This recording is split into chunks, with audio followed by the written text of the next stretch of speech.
Сооротуучу Кудай. 20-сентябрь.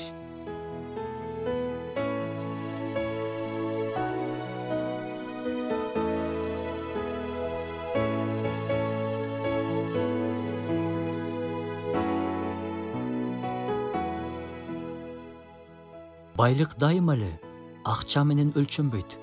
Аян китебинде Смирна жыйынын периштесине кайрылып айтылган Кудайдын сөздөрү мындай: мен сенин иштериңди, тарткан азаптарыңды жана жакырдыгыңды билем.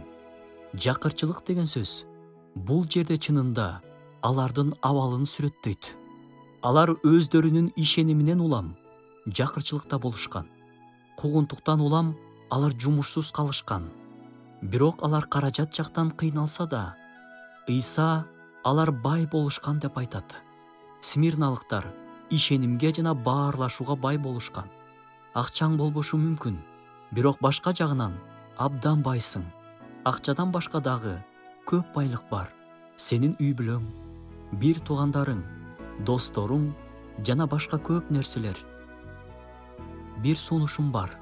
Жашооңду карап, ойлонуп, кандай байлыктарга, баталарга ээ экениңди байкап көрчү. Аларды санап, керек болсо жазып алып, Кудайга рахмат айтсаң болот. Алар сенде бар, болгону байкаш керек. Жашооңдо сен көп жагынан бай экениңди түшүнөсүң.